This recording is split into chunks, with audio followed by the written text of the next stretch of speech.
Yes. So Samatha, she is a senior manager of communications at TFI, and Ardhati is a manager of communications at Teach for India. We have both been building a digital community that's 2.3 million strong for over 15 months now at TFI. We have with us Sudarshan. He has over 5 years of experience in stakeholder management, business development, and digital marketing. His previous experiences include working with Ingram Micro and Arte Foundation, Lender Hand India, and he's currently working with IIT Bombay Monash University. While working with nonprofits, he does understand the challenges they face in terms of resources and planning for web presence. And his session will be geared towards getting us kick-started for the website right away. We are now ready to begin with our webinar, and I'd like to invite both Samatha and Arundhati to quickly introduce themselves, and we can begin with the session. Thank you so much, Adelina. Hello, everyone. It's really lovely to be here. It's always fantastic to meet fellow people who are interested in social impact and change in general. So thank you so much, ConnectFor, for this wonderful opportunity to actually share our learnings. Like Adelina rightly said, I'm a senior manager of communications at Teach for India. I've been in the development sector for over 4 years now. Before this, I used to work with mental health of Indian children, and currently I contribute to educational equity in India. And before all that, before I actually took the leap of faith and became a part of the social development sector, I was in the corporate sector selling brands through digital advertising. That used to be my core job before. So just like really excited to be here. And honestly, in the last 1 year since the pandemic started and since everything moved virtual, we have learned lots and lots of things from our platforms through trial and error. And we really hope to actually share with you what each of those things are, and maybe open the space up for any brainstorming ideas discussion that you guys have. With that, over to you, Arun, and I would love for you to take lead on the presentation as well. Thank you. Thanks, Sam. Hi, everyone. Good afternoon. It's really nice to be here and to see all of you, even though it's virtually, unfortunately. Thank you for being here. I'm hoping that together we can have a really good and insightful conversation and just really share our learnings over the past year and a half. So I'm the manager of digital communications at Teach for India. I've been working with TFI over the past year and a half. Sam and I work very closely together, and we are the ones who are who are managing Teach for India social media account. It's grown quite a bit since we came on board. It's a 2-person team. I mean, we're part of a larger communications team, but it's the two of us, of course, with the support of a designer, of course, with the support of a PR manager and a director, but it's essentially the two of us who are managing our social media. So it's great to be here and to have this conversation with all of you. Okay, so through this conversation, I'm going to walk you through how you can use social media to really build your brand or organization or NGO's presence online, right? Really get the message out there about the work that you do, about the impact that you're having, and to really use social media and leverage social media to get what you want. If that's more volunteers, if that's more funding, if that's just more information out there and letting people know, look, this is the organization that's working in, let's say, education or with child rights or with farmers, whatever your area of work is, how you can leverage social media to really get your message and your impact out there. Okay, great. So let's get started. If we can go on to the next slide, please. So before we talk about social media, I understand that if we have small teams, if we have just 1 or 2 people and 1 or 2 resources working on social media and content producing, it can be a really stressful area to work in, right? Putting up content every day that is meaningful and purposeful and adds value and adds to your brand is a stressful process. So before we even get into that, the best way to look at this would be, what is the purpose behind your content? Now, all of us in the development sector, right, we are trying to communicate with our audiences because of what reason? Do we want more funding? Do we want more people to know about our work? Do we want people to apply to join our staff, apply to join us on the field out there? Are we looking for people to volunteer? So really think about the purpose of we putting up more content online. Is it because you want more followers on Facebook or Instagram? Is it because you just want people to identify education with, let's say, your organization? Or is it because you want to communicate with your stakeholders? Maybe you feel it's a great way for you to communicate with your donors or communicate with your people involved in the field, or to really amplify your work and impact. So think about the purpose of your content before you put anything up online. That's rule number 1, I would say. Rule number 2, think about what your content is doing, right? What do you want to do when you post something on, let's say, Facebook? Do you want to inform? So are you providing information about your work, about something, an event that happened in your organization, about your annual report? What are you trying to do? Are you trying to inform? The second thing is that, are you trying to sort of inspire, right? Are you trying to motivate? Or maybe you're trying to entertain someone? Or is what you're posting adding value to a larger conversation, right? Is it contributing to something someone else has said? Or is something what you're saying really niche, which only like sort of caters to a certain audience? So all content is going to hit one or more of these buckets. And if we're aware of what we're trying to do through the content that we're posting, it's a lot easier than to ensure that you hit that goal and you hit that mark, right? So purpose, I would say, and then what are you trying to do through your content?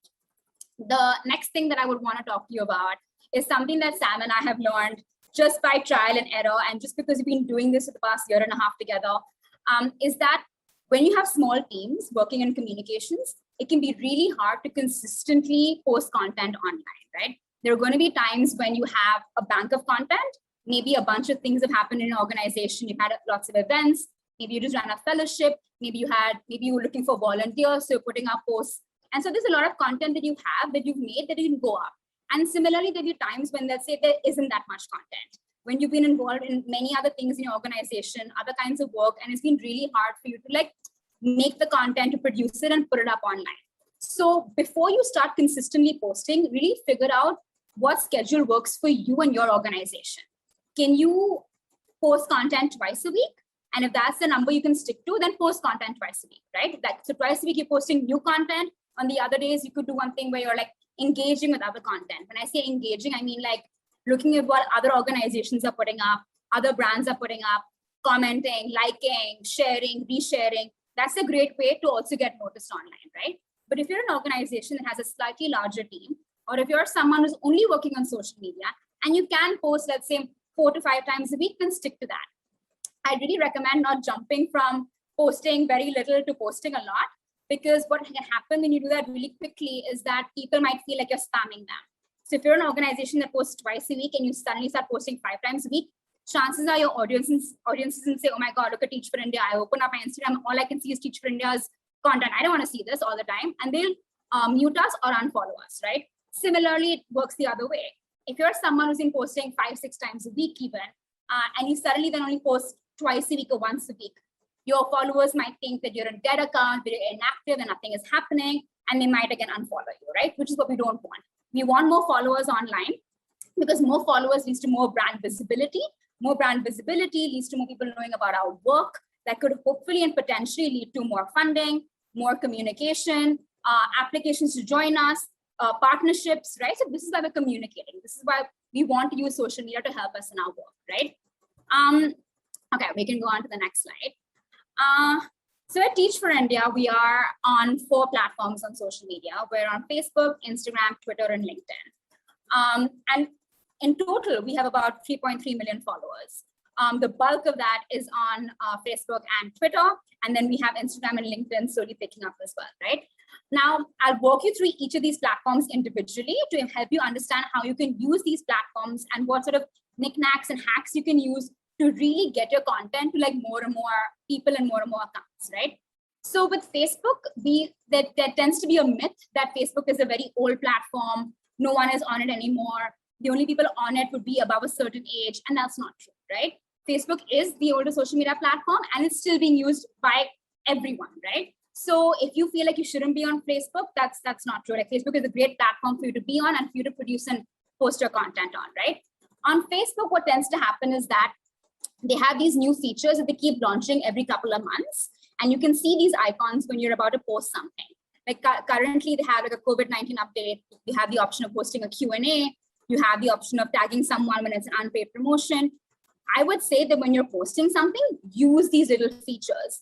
Because when you use these features, Facebook will automatically push your content to more accounts. So when I say push your content, I mean that it will show what you posted. If you use these features, it will show what you posted in your content to more people on Facebook, because you're using a new feature and they want to publicize that, right? It's a new feature. They want people to like see you use it. They want more people to use it.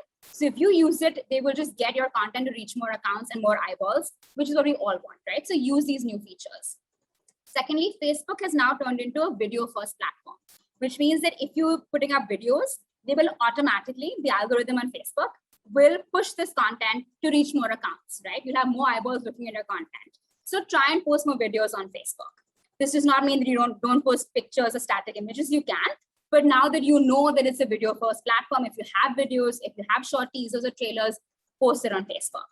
Another feature for Facebook is that there's something called Facebook groups. So if let's say you're an organization that's working with agriculture, or if you're an organization that's working with child rights, you can go on Facebook, look at similar organizations that have to do with child rights or human rights, join those groups. You have to request access. Once you are given access to those groups, post your content there. If you see another organization has posted there, engage with their content, comment, ask questions, try and contribute to the conversation. Because what happens then is that people start recognizing your brand, right? And start recognizing, so, oh, Teach for India is saying this, and that actually makes sense. I want to check their page out. And then they will come to your page and check you out, right? So that's a great way to try and get more people onto your Facebook page, which will then ultimately lead them to your website, right? So use Facebook groups, engage with other organizations similar to yours, people doing similar work to yours, start conversations or join conversations. So Facebook groups is another great way to do that. Something that Sam and I have been doing for the past 1 year, well, more than a year, actually, year and a half, is analyzing our social media content and its performance every month. So at the end of every month, we do a very in-depth sort of analysis just to see how our social media is performing, how our content is performing, who's liking what content, what isn't doing very well. And that helps us understand what we should do in the next month or in the months to come, right? So on Facebook, they have 2 inbuilt tools that are really helpful. There's something called Creator Studio and Insights, which will help you understand what the engagement rate has been like with the content, right? Who has engaged with what content the most? Who has enjoyed what the most? So that will help you understand what your followers are enjoying, what they're finding value in, and the kind of content that you should produce more of. Similarly, it will help you understand what isn't doing very well and what you may need to rethink and regroup and do. So I would definitely recommend that if you're someone who's just about building your social media, even if you're someone who's been in the arena for a while, you should try and use Insights and you should try and use Creator Studio. Okay, let's go on to Instagram. So the big thing about Instagram is that it's also moved towards being a video first platform. So if you can use Reels and IGTV, I would definitely recommend you to do so. And the best way to do that is that even though you might feel that it might come across to you as slightly frivolous, especially if you're in the development sector, using these new features and tools is a great way for you to get information out about your organization in a really succinct and quick way. So I definitely recommend you try out these new features. Again, the algorithm will make sure that if you're using these features, it just gets your content will reach more and more eyeballs, which is what you want ultimately. When it comes to stories on Instagram, it's something that's been doing really well for a long time. And the craze sort of isn't dying down. Most organizations on Instagram put up stories every day. It's a great way for you to engage with your followers, for you to still like put up content, but your investment is a lot less because it's not a post going up in your feed. It's something you can create really quickly. It's a great way to get people to sign up. It's a great way to sort of engage. So if you're posting stories on Instagram, we would recommend that you post it in a staggered format. So if you've got, let's say, 6, 7 stories or 10 stories in a day that you want to post, instead of posting them all up in one go, what you can do is post 3 in the morning, give it a couple of hours, post a couple more in the afternoon, give a break for a couple of hours, then post a few more. And the reason is that if you post in a staggered format, that then it'll get posted, then it'll sort of reach more people, and the algorithm will keep ensuring that your stories is there for people to see, like right in the front and the top on Instagram. Same rule on Instagram, try and follow like-minded accounts to the kind of work that you're doing. Put the notifications on for these accounts. When they post something, engage with their content, share, reshare, ask questions. That's a great way to try and like sort of get to, because you all have the same target audience. So that's a great way for you to sort of see what other brands are doing. I'd recommend not looking at this as like a sort of competitor from the gaze of a competitor, but to look at it as like we're all in the same boat and we're all trying to sort of share and learn and sort of be in this area together.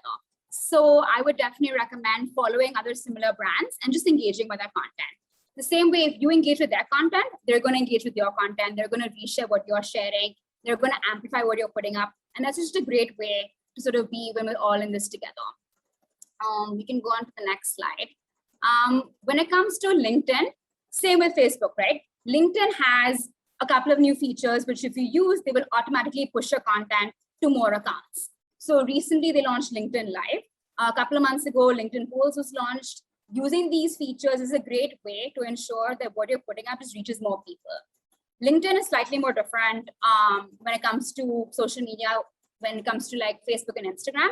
It's a great platform for you to carve an identity out for yourself as someone who's a thought leader or an industry leader. It's a great place for you to amplify the leadership in your organization. So if your CEO has done something, if there's a media mention about some work or your impact, if your leadership team has done something, this is a great place for you to amplify that. This is also a great place for you to like learn from other industry leaders and stalwarts. So you can reach out to someone on LinkedIn, do an interview series, publish that on LinkedIn using the write an article feature, or just publish it the normal way, tag them. And it's a great place for you to engage in conversation and for you to just really understand the kind of work and impact that's happening in the sector and to forge partnerships. It's a bit more serious than other platforms. So the kind of content that you put up on LinkedIn would have to be different from what you're putting up on Facebook and Instagram. But this is a great platform and one that many organizations in the development sector are seriously using to amplify their work and impact, right? We can go on to the next slide. And the next one is Twitter. Twitter is a great place for people in the development sector, right? It's current, it's topical. It's a great place again to like amplify your work and impact. It's also one of those social media platforms where you have to be slightly careful and mindful as to what you're saying, because people are just sort of out to get you. You say one thing wrong or one thing different and they disagree with you and they'll come to get you. So just be a little mindful and wary of that, even if you're an NGO.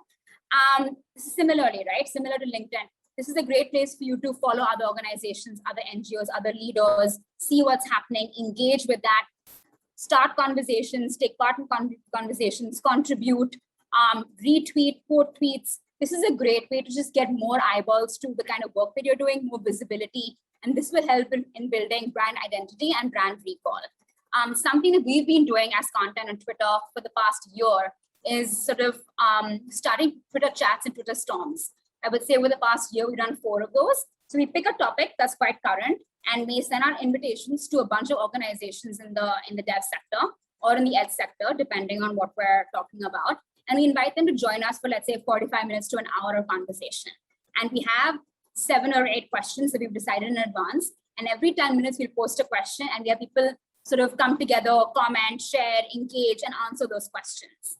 And we do that for about an hour. This is a great way for you to sort of amplify your work and for you to sort of create an identity for yourself as being a thought leader or being an industry leader in the area that you work in, right? This is also a great way to forge partnerships and to work with other organizations and work in tandem to try and increase your impact. So that's the property that's Twitter specific that we've been using and it's worked really well for us.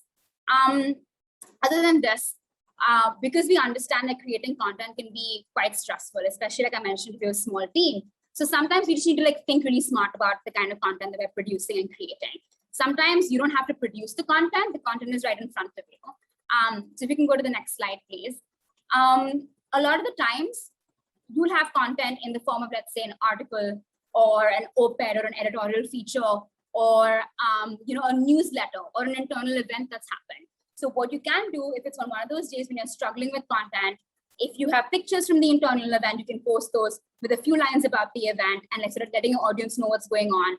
If you have a newsletter that's circulated internally, you can look at what stories or what updates work on which platforms on social media, make little cutouts of that and post the pictures or the video or just a few lines, and that's your content for the day. Now, when you're doing this, everything doesn't have to go up everywhere, right? So if you're putting up stories from your newsletter, it doesn't have to go up on Facebook, Instagram, LinkedIn, or Twitter. Think about what content is for which platform. So if it's something to do with leadership or something to do with, let's say, your work and impact, maybe Twitter and LinkedIn will be more like sort of suitable. If it's something, let's got a storytelling aspect to it, maybe Instagram will be more suitable. So really think about the kind of content that you're putting up and where which platform will leverage the most for the content that you're putting up, right? This is only because being in this industry and being in this area, we understand that it's difficult to create content consistently that's of a certain value. And so sometimes we have stories all around us working in the dev sector. And so the easiest thing to do is to just turn those stories into content for social media. Great. So now Sam is going to walk you through some of our best practices. Over to you, Sam. Thank you so much, Arun. While we understand, one second, Mukesh Kumar. Yeah, so we are just going to TFI examples, and we are also now going to make it more relevant to volunteering, right? Because the space is about utilizing volunteers or internal or external communities as potentially as accelerators to build your social media presence further, right? So that's what we're going to talk about. I know some of the points that we mentioned are very ambitious, and while we at least have the privilege as a nonprofit to have a communications team, but very often that's not the case with nonprofits, especially if they're starting out. So I think we would be able to throw a little bit of light on how we can further build it with the external community. So can we please have the next slide, please? Thank you. Thank you. So one thing that we encourage deeply at Teach for India is the power of individual voice. The beauty of having more and more millennial and Gen Z people on our team is the fact that they all have active social media presence, if not at one place, some other place, right? Like I'm extremely active on LinkedIn. There are people who are very good at Instagram. They all have their own choice of platform because it has become integrated with our lives and it's become an ingrained plan, a part of our lives, right? So we really, really encourage the importance of individual voice. For example, if there is a person who is extremely opinionated about accessibility and equity, we actually encourage them to go out there and voice that opinion. That said and done, this particular kind of dialogue and this particular kind of conversation can actually help advance anybody's mission and vision. Right? That is, we truly believe that our internal community is our biggest brand advocates. Our staff's word of mouth, our fellows' word of mouth, and their social media presence is what keeps us going, at least on ground. So just encourage your volunteer and internal community to have an individual voice, and that individual voice then kind of builds up to a collective voice. There are some tricky nuances to building this. I'll talk about it at the end. Can we have the next slide, please? Thank you. Reflect before sharing, right? So we have put an example here. Tarun Chenpuri, he's a founder of Indus Action, and he's also an alumni of Teach for India. And we have put there a fine example of how individual voices can build up to brand voice, but also protect the organization from that individual's opinions, right? As individuals, we are all allowed to have our opinions. India is a country that allows freedom to expression to all of us. But that said and done, when you attach a certain brand name to your brand, to your name, you are suddenly associated or identified as a community member of that immediate circle. So to avoid any kind of tricky situations happening with your opinions colliding with the organizations, we just think it's absolutely important that we state that your opinions and your views are separate. So what we tell our community is that if you would identify as a Teach for India fellow, class alumni, or anything at all, volunteer in a regular situation, go ahead and do that online as well. If that's something you're incredibly proud of, go ahead and put it in your bio. We have absolutely no problems. We are proud to have you as well, right? But that said and done, please always have your eyes set on the bigger work. The founders, the staff, they are all working towards a certain cause. So please reflect before doing or writing any kind of actions that could potentially harm the work that we have done as a collective. Similarly, it's also very, very important when individuals are having this kind of a discourse online for them to actually detach the organization from the work, because we have had in the past experiences, not just our brand in general. Today, people's digital presence, digital footprint is so easily accessible. I can simply Google a person's name and their entire digital footprint comes up to me. It's very easy to identify and associate with that person's organization. So this is something that we are very mindful of at Teach for India. Next slide, please. Thank you. Yeah, this is something absolutely important, simply because of the fact that we work in the nonprofit sector. Very often, nonprofits tend to be tend to go a little overboard when it comes to, say, putting out their stakeholders and beneficiaries' photos, creators, videos, etc. out there. The thing is that a nonprofit also has the responsibility of putting this content out there with utmost sensitivity and with the due dignity given to the stakeholder as well, right? So especially if you deal with children, minors, have a consent form ready. It's absolutely mandatory that if you're using a child's photo, we have written consent from the child's parents and community members or guardian, right? Similarly, it doesn't matter which space you are in. It doesn't matter whether it's a community, whether it's a classroom, or if you work in any other vertical, if it's a office room or whatever it may be, your protocols that you have set as ground rules for your organization should reflect online as well. So if Teach for India says that we will not be revealing a child's face or their contact details or any kind of identification out there on social media without the child's permission or the child's guardian's permission, we should not do that at any situation. So this is just something that we keep in mind even while we are doing public relations or media connections. This is just absolutely something that we need to do. You just need to be super mindful of this fact. Yeah. Can we go to the slide? Thank you. Yeah. Just being super mindful, right? Like especially when you work with volunteers or people who are doing social media for the first time, very often people tend to overlook the issues of copyrights. And copyrights are actually quite a serious issue on social media. If you use music from any known brand, they have softwares and algorithms in place to actually flag it. And multiple kinds of violations to copyrights and this kind of guidelines can actually harm your accounts, balance presence, etc., right? So being super duper mindful of the copyrights and guidelines that each platform provides. So you can't use you can only use copyright-free music on YouTube. If you use like copyrighted music, your video gets taken down almost instantly. If you put out a Facebook Live, and the live can be about something entirely different, right? But if there is music being played in the background from a famous movie, from a cartoon show, whatever, Facebook will mute that video like that. And if there are multiple pages, they will mute like large chunks of the video, which basically just like kind of beats the purpose. You need to be super mindful of that. Similarly, with trademarks and rights of publicity, please only use photos for social media that's actually copyright free. And you can simply, if you are sourcing these images from the internet, you can actually check on Google in one of the image filters is copyright free, right? So you can always do that. Similarly, resharing content is such a goldmine, guys. If there is a particular organization or an individual's work that is really, really good, it's absolutely okay to reshare them, but with due credits being given to them. Yeah, that's about one of the best practices. Can we have the next slide, please? Thank you. So excellent examples. So one thing that we always have to be mindful of the fact that if you put out something on social media, that's always going to be a part of the digital identity. People can take screenshots, people can have archived links, which can take you to the older version of the post. So just being very, very mindful of the post that we are putting out. And this is something that everyone has to be mindful when it comes to working with volunteers. You need to tell them that the words and actions that's put out there from a brand's page is the brand is accountable for those things. So how can we be really excellent, but also have a really high bar of, say, integrity and all other kinds of elements while we do social media for a brand, right? That is something that you need to ask yourself. And also pushing other stakeholders up, right? Like in the nonprofit sector, one thing that we all absolutely have to do is support each other and push each other up. So if there is another organization that works in a similar area as yours and they have achieved something, go ahead and shout them out, give them that opportunity, put the right kind of tag so that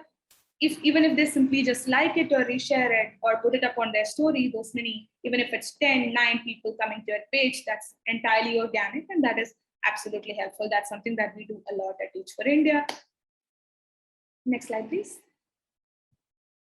Yeah, this is something that we just like, this is just like finding it all out. We need to tell a story. That's the purpose of social media, and it can be in any format, an Instagram Live, a Facebook Live, a reel, a written post, any of these things, all of them are stories, right? And you must tell them. So embrace the sense of possibility. I know as a small team, as a communication team that's handled by volunteers, it's very easy to think that there is not enough content, but there is always content, right? Like Arun very rightly said, you must be making quarterly reports. You must be making some kind of newsletters to communicate with your stakeholders. And if you're already doing something that is data-centric, why not look for a story that can go with it so that data and story makes a more impactful, powerful connection. If you think that you don't have original stories coming from the ground, see what is in alignment with that. I'm just simply thinking about it.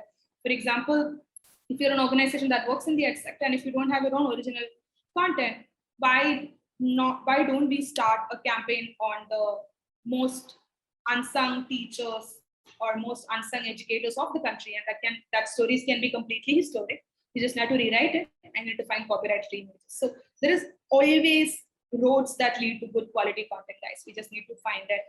And here we have an example of a fellow run page. So fellow teaches in a classroom, and she runs this beautiful little page from Vikroli, where she never shows her children's faces, but it's always about the joyous, happy moments of a classroom. So this is such a great example of doing storytelling within your limited capacities and actually building that from ground up. So that kind of wraps up the storytelling aspect of it. Next slide, please. So something that ConnectFor team has mentioned to us, that some of the organizations do have staff as their communication team members, while some have volunteers. So how can we do like a analysis of these two groups as stakeholders who are running platforms? So I think there is a lot of advantage to having volunteers as your social media people. They will be flexible, and you will always have novel creative ideas coming your way. If you have multiple volunteers, they can cover a large geographical area. So if you have a volunteer somewhere in Delhi, and if you're somebody in Bombay, and if you're somebody in Chennai, that's 3 different areas that you can cover, right? And collaboration and shared responsibilities between volunteers, you can really build that. Decision making can be a shared responsibility, and it can have more and more inputs, and your content can get more and more nuanced. Similarly, if you have staff, if you have actually a dedicated individual running all your communication effort, there will always be deeper understanding of the brand. If you have worked with the brand for 2 years, you will know most of the items inside out, so there is very little room for error.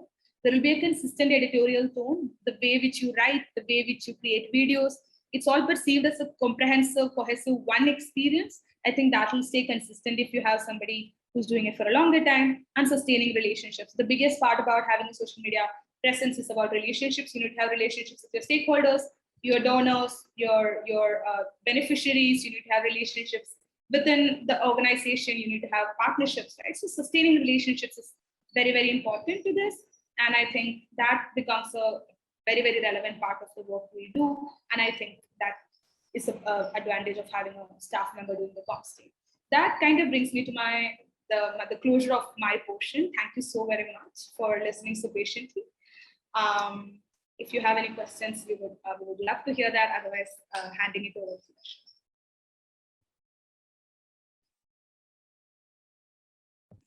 Yes, thank you so much, Samatha. If we have any questions, you could post it in the chat box that's on Zoom, and Samatha and Arundhati can address it. And otherwise, if it requires a more elaborate explanation, we can address in the final 10 minutes of our webinar. I'd like to now invite Darshan for the next section of this particular topic. Thank you, Adelina. Just one second, I'll just share my screen. Welcome everyone to this session, to the website part of it. Thank you, Samatha and I'm sorry, Arundhati, on your presentation. Just one second, just share my deck.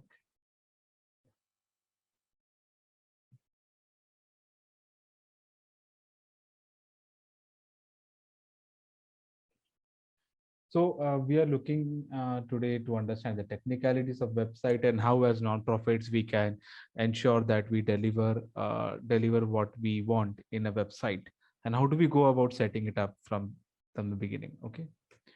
So this is the content. We'll first look at qualification for selecting web developers, evaluating a team, staff training, planning decisions, and implementation. So these are the 5 steps that we'll be looking at. The question of why we want a website and how do we want to start with the website will be decided over here, but your aim and your objective is ground zero. So the presumption of this particular presentation is that you have already decided the need for a website and you have decided your aim and objective, right? So then we come to this particular tech. right? So just the basics, I would say. There's basics as domain and hosting. So domain is the name that you buy for your website, right? So say your website is teachforindia.org, then teachforindia.org is the domain that you have bought. Hosting is where your website is present. So the server essentially is wherever your data or information is stored. It's a server. It's a location from where people will see. So domain is like just a name given to your website, and website is kept on a hosting.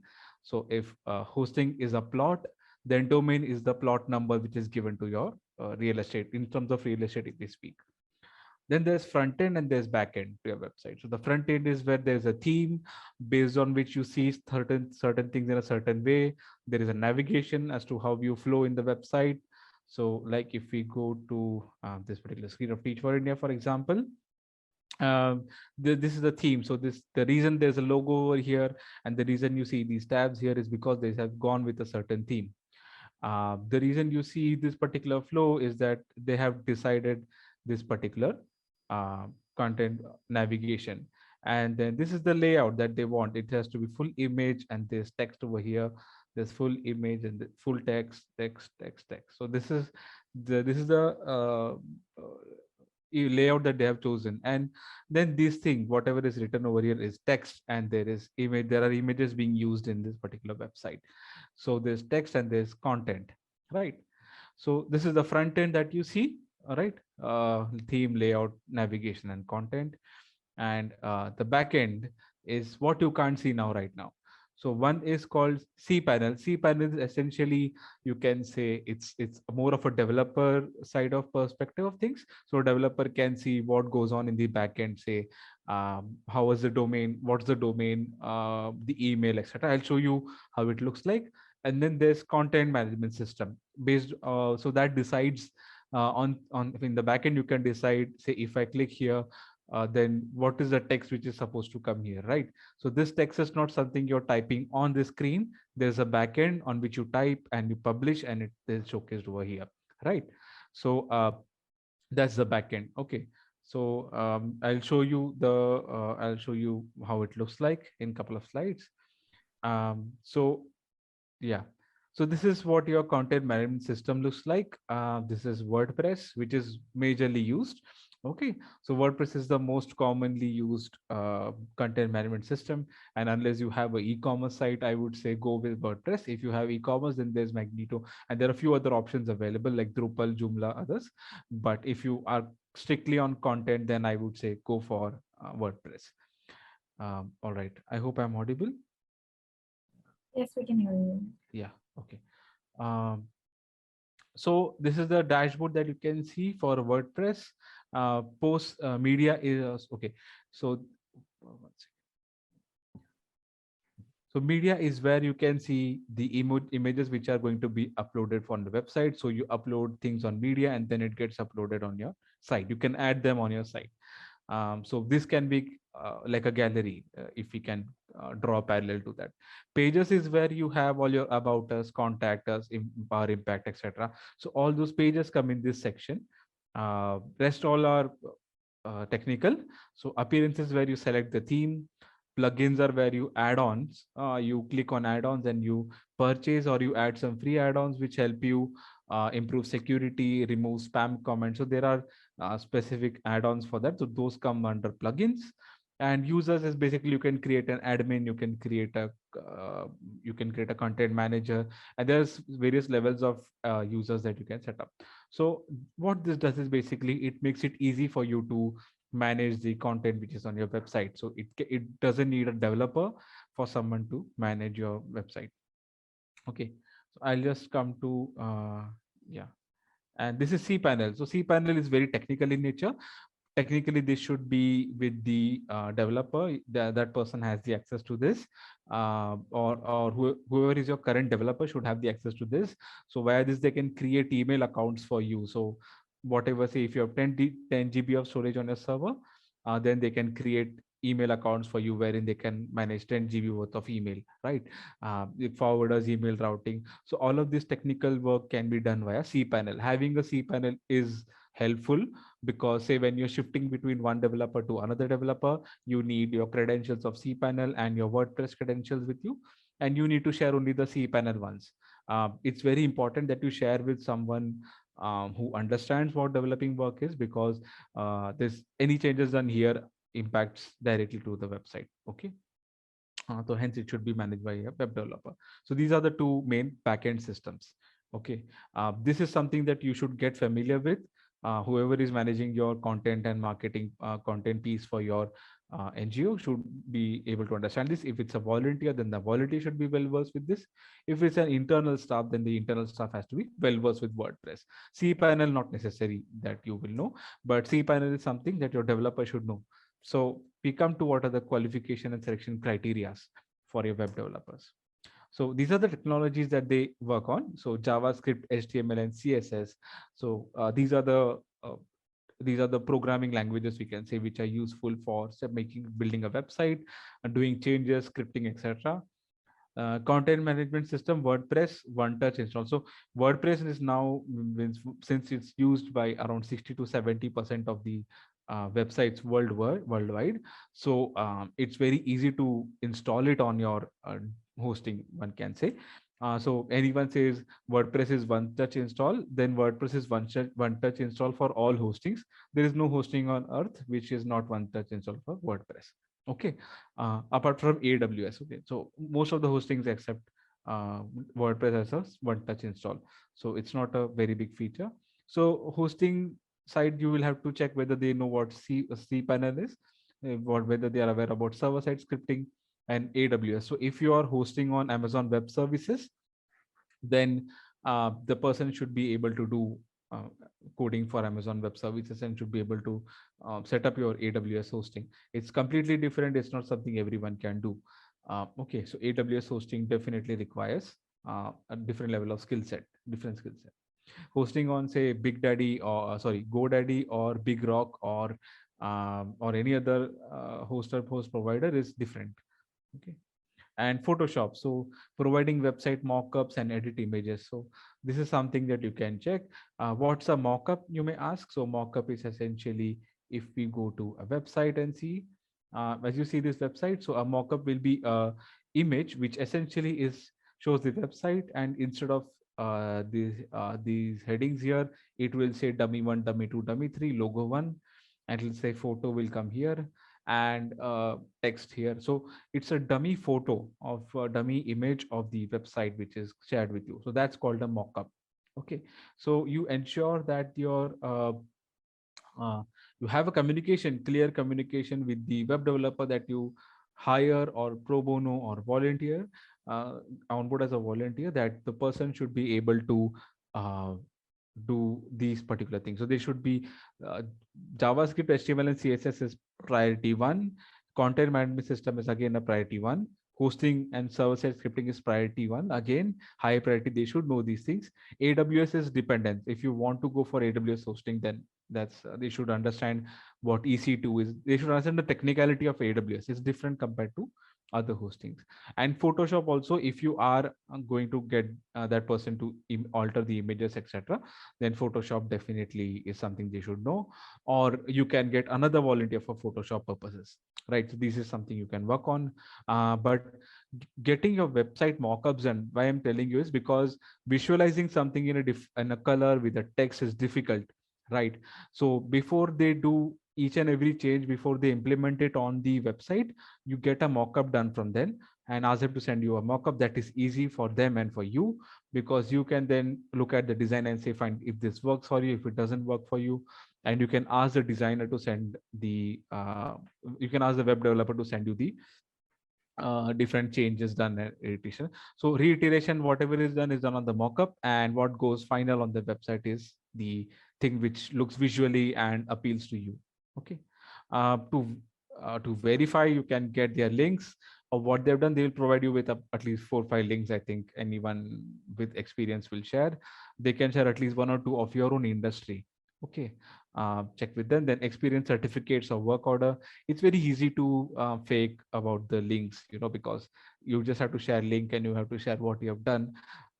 if it's feasible for them to share a work order with you with the amount, etc., hidden, redacted, I think that will be great. Deliverable list coordination and management. So be very sure about what are the deliverables you're asking them for. You are asking them for a full up and running website. You are asking them for you are assigning them coordination work. So you can either assign a spock within your organization, right? You may have someone who's working your admin and your website. So, or you have a communications person. So that particular person is responsible as a spock, and they also coordinate with the teams, right? Or if you do not have a person internally, then you give the volunteer or the pro bono official or worker the list of people whom they have to get in touch with for the coordination, right? So you decide and divide the work properly. So say if the volunteer is working with you for full-time basis, right? So say 9 to 5 for the next couple of weeks, they are going to volunteer with you. Then you give them the details. Fine, okay, for images you get in touch with them. You for text work, you'll get in touch with these particular person, this particular person. For field reports, you can get in touch with this particular person. So you give them the job of coordination also. Otherwise, you assign a spock whose work will be to ensure there's a coordination. Okay, so be very clear about this and ask for 12 months of free website testing, web testing, and updates. So say over the period of next 1 year, you may want to, like an AMC contract, you may want to change a few things, or you may want to update a few things. So you set up a discussion with them on an informal basis or a formal basis as to what will be the frequency. Say we will get in touch with you in a couple of months and we will check. But if the website is down, then that's a priority they have to do. But if there's an update from your end, that is something we will do, say once a month or once in 2 months. That's up to you. Okay, so have the discussions, but definitely on the website being up for the next 1 year, have a clear cut discussion with them that you expect. Okay, because it's very important. You may not know, for any reason the website is up today, it can be down tomorrow, right? Yeah. So evaluating expertise. So on the left hand side, what you see is a professional agency setup. So in an agency, there's a business development manager whose responsibility will be to get the client. Okay. So say an agency will get a client and hand it over to the client servicing manager. So the client servicing manager's responsibility is to be the spock for the client and ensure that the work is done, and he or she, sorry, they will submit the work to the client. So what they do is they coordinate with the graphics team, which will involve image and video editing team, and the copywriter who will ensure the copywriting work is done, the content work is done, etc. And they will ensure that all of this is collected and is shared with the client. Okay, so so if you see, you essentially want a replication of all of this. Okay, along with the web developer, sorry, along with the web developer, you want a replication of all of this to complete a website. So what you may have is a marketing or communications executive in house. So this can be either full time, you are assigning one person that particular role, or you give additional role, as all nonprofits usually do, overload one person with multiple roles. So if you add that role to the person, you ensure that you give them the support of volunteers or pro bono. So copywriter, you can go for volunteer because it's essentially editing, improving on the language and improving on the content available. Then there's image editing. So getting a image editing and video editing volunteer helps you because we have non-profits have a lot of content which comes from the field, right? So those may be in the form of images, photos from the field, uh, which are, say, photos from the field, or say some ceremony or some event that happened, right? So the video editing volunteer may understand how to make videos out of those photos, right? As rightly mentioned by the TFI team earlier, that Facebook is also a video first platform now, and so is YouTube, obviously. So getting more content out there is useful. So repurpose your images, make it into a video, and put it on your website and on your YouTube channel. So put it on your YouTube channel and then share a link on your website in that way, so that your website is not overloaded. So create as many videos and images as possible and get a web developer. So that can be pro bono or volunteer. So what you can do is essentially, before you get a web developer, fix your 1, 2, and 3, which is copywriter, image editing volunteer, and video volunteer. So get these 3 people on board, or get them full time, or however, whatever your system is, before you get a web developer on a pro bono or a volunteer basis, right? Because once you get these 3 things in order, this person just has to fit them into places. If you are not sure about your copy, which is the content, your image, and your video, getting this person will be a waste of time. I'm being very frank over here. You may end up getting this person very easily. You may have this person onboarded, explained what your NGO does, etc. And the first thing that person will ask you is for your domain and your hosting credentials. And the next thing that person will ask you, which is, sorry, one second. Yeah. And the next thing that the person will ask you is for content. And if you are not if you have not finalized and you keep on saying, "Nahi, we'll have to get CEO's approval, this is pending, trustees have to sign off," that person will just get frustrated, and you will end up having a volunteer who doesn't want to continue working with you. So for a successful volunteer relationship, ensure that you complete the work which is done, which is to be done by others, and then hand it over to them. Don't onboard them prior to actual necessity. Okay. So basics parts of website, this deck will be shared with you. You can check this particular link. So be clear on who will continue managing the website. The credentials of your domain, hosting, Cpanel, it has to be with you, and it has to be in a document. Create an SOP if possible. Finalize the content management system. If you are not an e-commerce, go for WordPress. Don't think twice over it, and don't evaluate. Just go for WordPress blindly. It's one of the best things out there, and there's no rival to it as of now.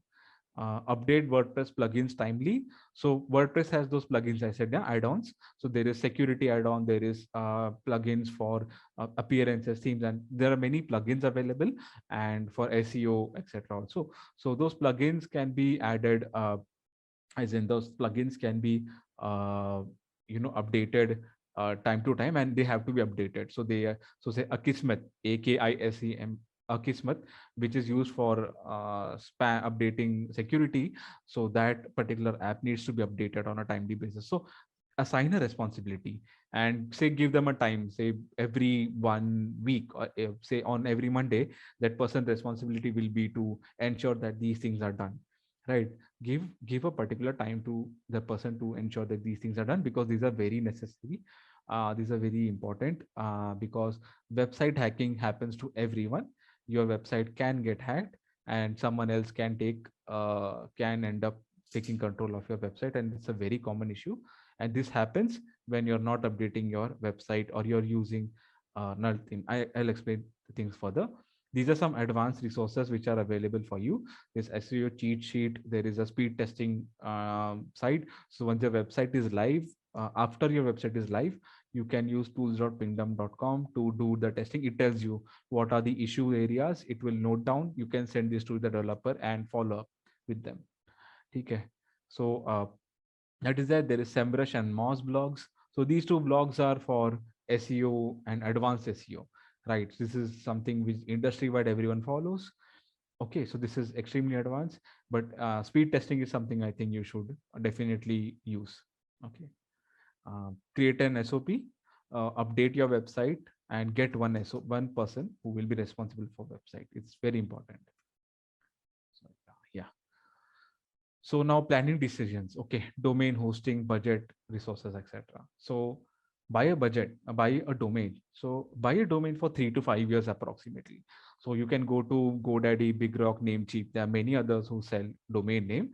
So essentially, domain name is like domain name is like I said, a title for let's say it's a registration number for your car, right? These are the various RTOs. They can sell you the same number. They can sell you the same name. Okay, so if a name is not available with GoDaddy, it won't be available with BigRock. It won't be available with Namecheap. If your name is available, purchase it from whichever is the cheapest, and buy it for a longer period of time. Don't buy it for a yearly basis. Okay, because it works out cheaper in that way.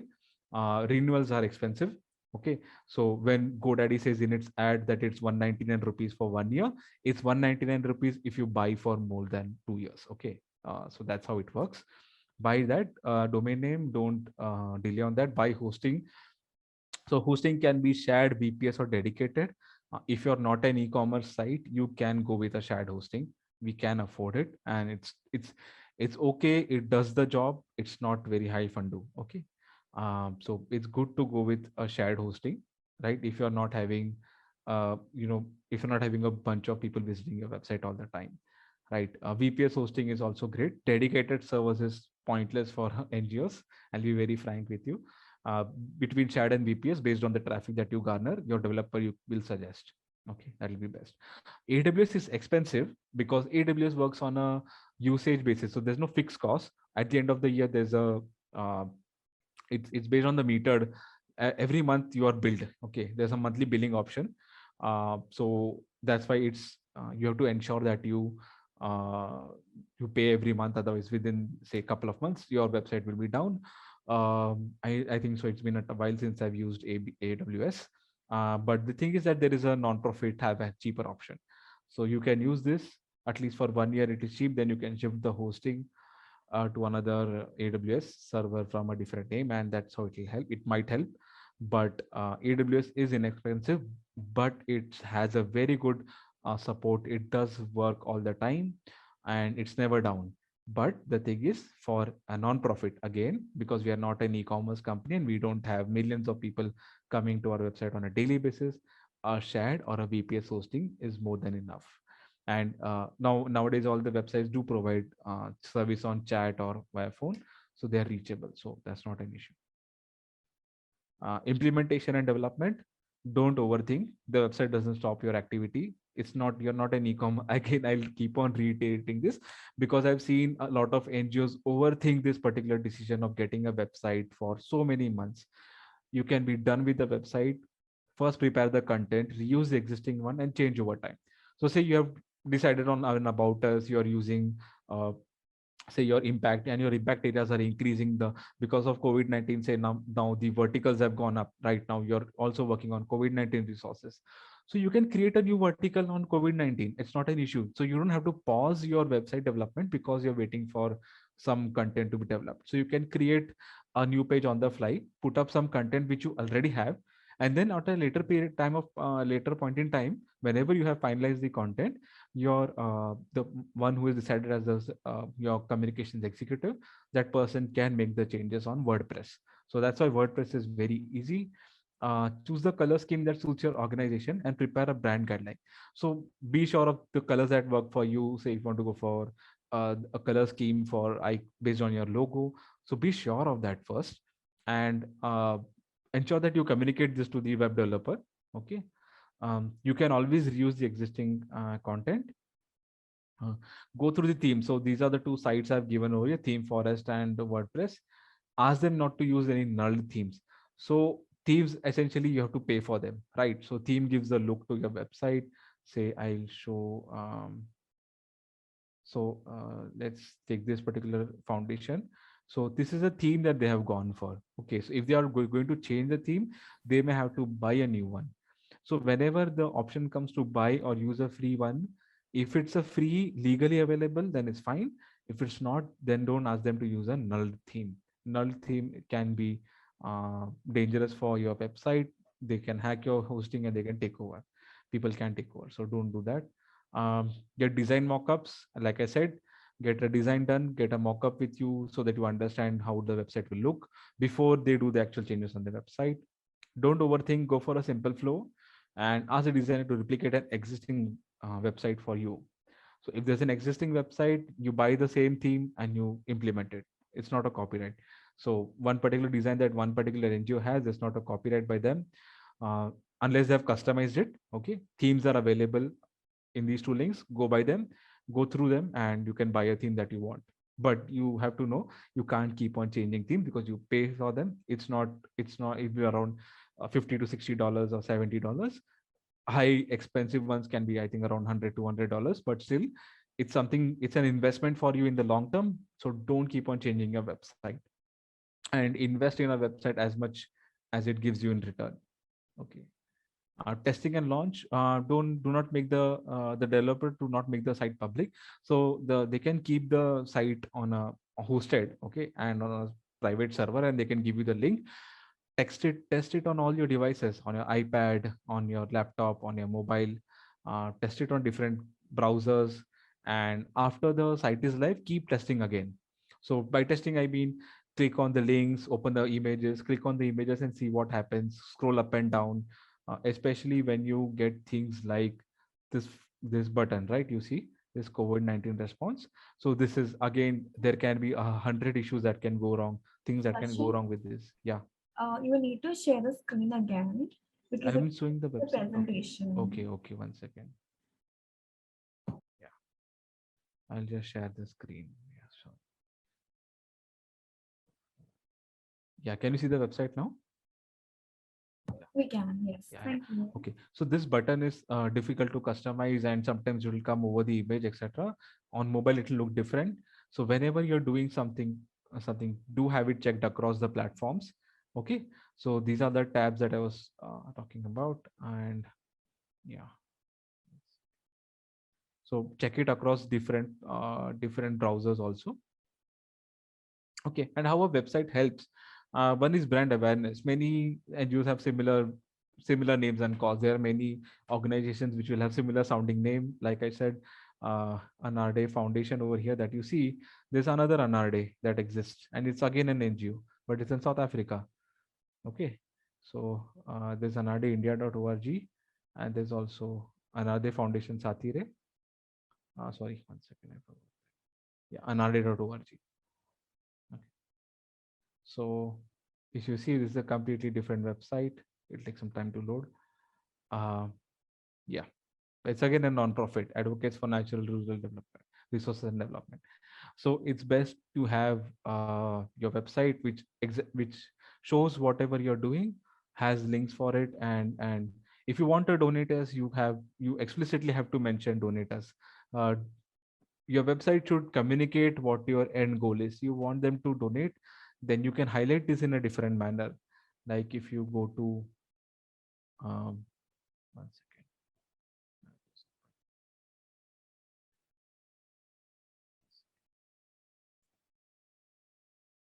Yeah, if I go to Smile Foundation.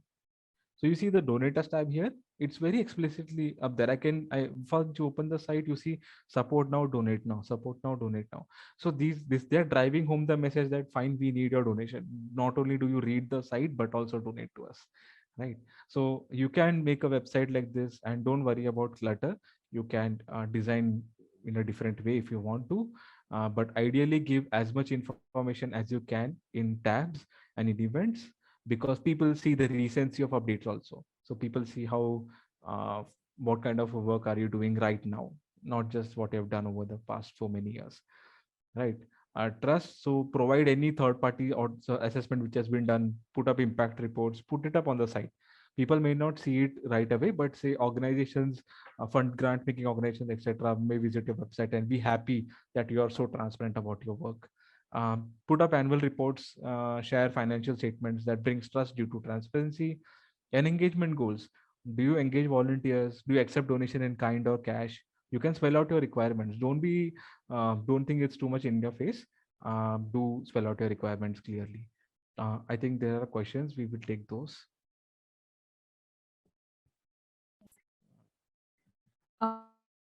For on the or the pros and cons between Wix and WordPress. Sorry, I'm not able to. Yeah. Can you repeat? Pardon. Am I audible? Adelina, your voice is breaking. Breaking. Yeah. So, Uh, yeah. So, is it better now?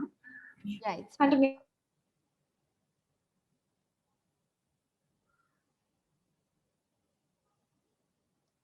I think she is having some issue. You guys can hear me, right?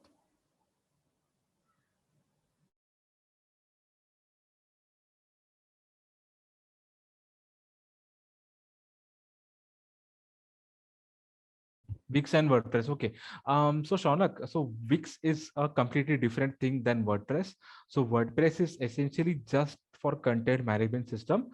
Wix helps you build the website from scratch. So what Wix does is it helps you to say you have a domain, you can host and build your website with them. So such website building services are offered by GoDaddy, GoDaddy, WordPress, and also Wix, as you said.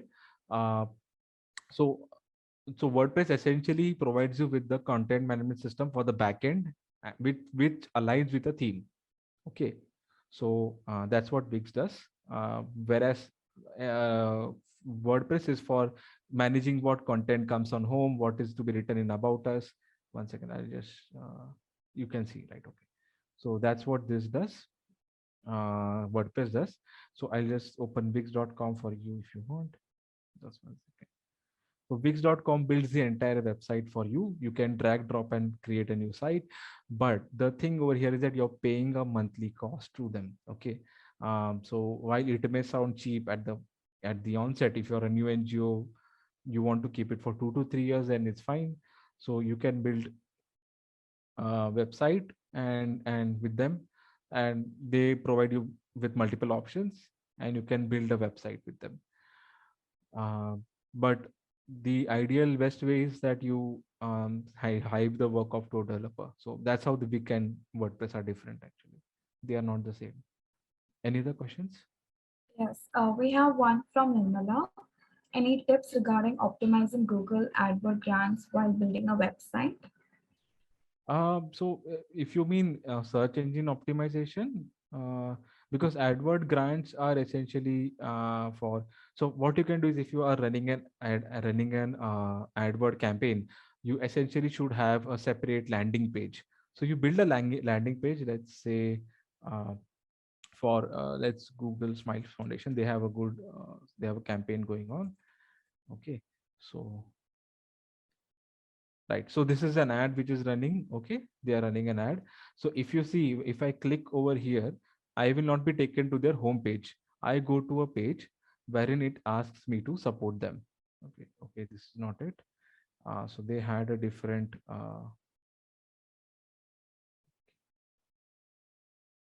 sorry if I'm not getting it. So they have built a separate landing page wherein you can go and donate to a particular cause. So there they have focused the entire discussion to only about that one cause, one particular this. I'll just show you the, I think I had, yeah. So they have made a site which is like this for feed a child. Okay, so this is the one particular landing page they have created. So preferably when you are running a Google AdWords campaign, build a singular landing page where all your people who you want to donate will come. So it be focused on that one particular thing. So where you are running a campaign for donation, you don't want people to be diverted elsewhere. So try and reduce any clutter and just focus them on that one particular thing to getting them to donate. Yeah, I hope that answers your question. There's nothing ideal, Anup, as such. Yeah, you can, Chandrakant. I think it's okay. You can speak in Hindi. So, Anup, okay, I'll switch to Hindi now for everyone's understanding. So, ऐसा है कि आपको जैसा आपको website बनाना है वो आपके ऊपर डिपेंड करता है. ऐसा कोई आइडियल वेबसाइट एग्जिस्ट नहीं करता है. आइडियल होता है वो कंज्यूमर की तरफ से, मतलब जो देखने आया आपका वेबसाइट उसके तरफ से आइडियल होता है. तो मेरे हिसाब से अगर आप स्माइल फाउंडेशन का देखोगे तो थोड़ा भरा हुआ वेबसाइट लगेगा, बट जिसको जो चाहिए, जो दिखना चाहता है, वो उनको विजिबल है देखने को, मीन्स उनको उनका वर्क देखना है तो यहाँ पे विजिबल होता है. And there is not much option, मतलब एक एनजीओ के लिए इतने ऑप्शंस नहीं है, क्योंकि हमें यहाँ पे उन्होंने देखो अपने रेगुलर एक्रेडिशन सब भी डाले हुए हैं. So smile is one you can look at and then you can reduce, मतलब स्माइल का देख के आप फिर देख सकते हो कि फाइन ये मुझे चाहिए नहीं चाहिए, आप कंटिन्यू कर सकते हो. Right, any other questions? Chandrakant is on mute. You can remove, you can get him to unmute. Or you can type your questions, Chandrakant. Absolutely. You can send your questions in the chat box and we can address it via the chat box itself. Yeah, You can I send think to everyone or you can directly send to Sudarshan or myself for the Q&A. आप मुझे message कर सकते हो तो मैं answer कर लूँगा. जैसे आप वेबसाइट रिलेटेड आपके कोई भी सवाल हो तो.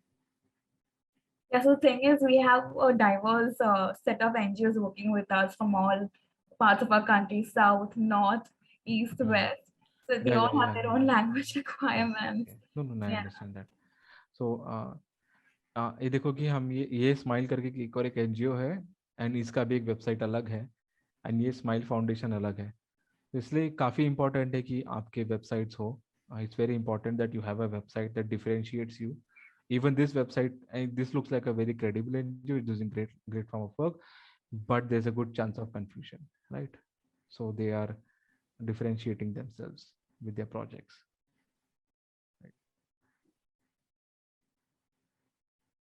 All right, I think that is all from the questions. Requesting all our participants, if you have any further questions that need to be addressed, you can send it in the chat box. We've already passed like 30 minutes from our closing time, so we can now conclude our event. Yeah. So Darshan, you can pause your screen sharing if that Yeah. works. Awesome. Sorry. I'll just give me a second. All right.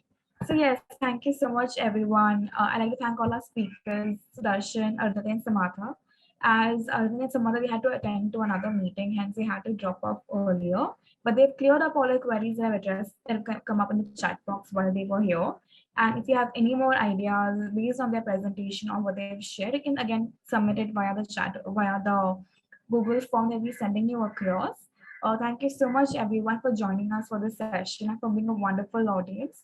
I request you to please fill the feedback form as it will help us curate many more sessions like these. Thank you so much for being patient with us regarding the tech issues that came up too.